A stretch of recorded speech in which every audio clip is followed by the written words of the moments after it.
Hello guys, good morning. Time check, pupunta kami ng San Marcos pala.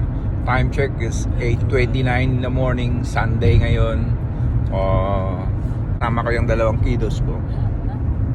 3.5 hours ang ride from San Angelo to San Marcos. And ito yung highway niya guys. Napakalinis. Sunday ngayon, so kunti lang ang bumabiyahe. And we're running at around 80 miles per hour. So nakaset yung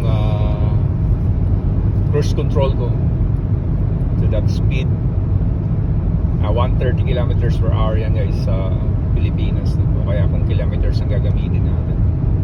So yun. Look at that guys. So, ang linaw-linaw ng to where the horizon end. So ganito dito guys. This is farmland. Lawak.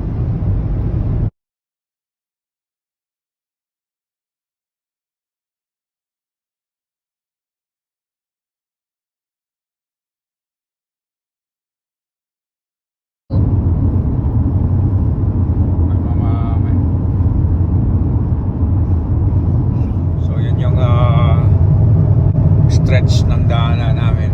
So talagang tahimik guys. So yan, naka 80 kilometers ako, 80 miles I mean. Ang allowed is 75 lang. Medyo hinahataw ko ng konti pag medyo talagang tawag doon, walang bahay-bahay kasi at least mapabilis yung biyahe. So yan guys, so tingnan nyo yung stretch ng daanan, tuwid na tuwid, though up and down siya. At saka tingnan nyo yung mga ulap guys, ang ganda. Yan ang ulap dito. So nasa na kami, highway this is highway 29 going to San Marcos, Texas. Time check guys, it's already 10:44. Nandito kami sa city ng Fredericksburg. It's an old German city dito sa Texas. So we're here at Shell Station. Magagas up lang ako. So yan ang gas ko. Almost half pa. Pero kailangan na magpagas up just to be sure. Alright. Hello guys. Time check guys. 12:33 dumating kami dito. 12:26. So it takes us 4 hours to arrive here.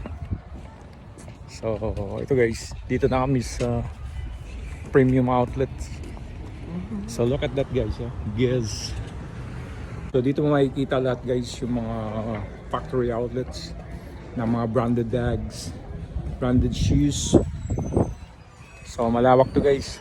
Mga nasa ano yata to.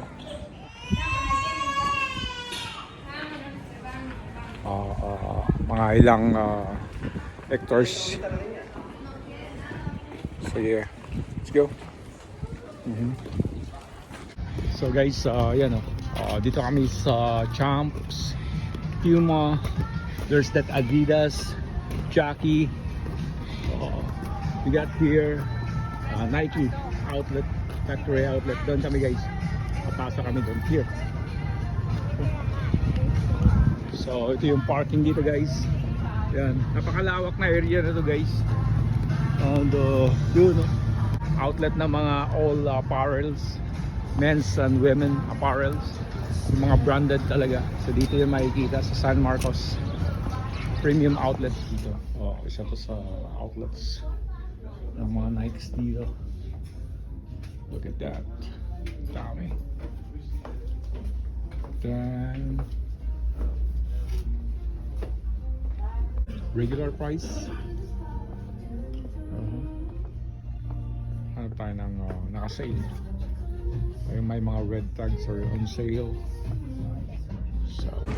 So guys, lalakad lang kami. Pupunta kami doon sa Hollister o kaya Victoria's Secret para maka-check din kung anong mabibili. So dito kami kami sa Burlington guys outlet. Merong mga ladies and men's shoes and dress pants. So dito kami guys sa Lee Wrangler naman. Check namin kasi kailangan ng anak ko ng jeans, itong babae ito.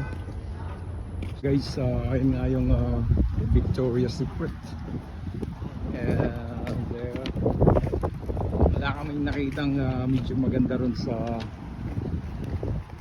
what do you call this? Burlington. Yeah. So dito naman kami. And this is the parking area guys. So yan, malawak din ang parking area pero ang daming tao. Talagang dinadayo siya rito sa San Marcos. Medyo malayo nga lang from San Angelo. 4 hours pero sulit naman. Guys, nakapamili na nga kami. We're done. So we're off to our car and babiyahe na ulit.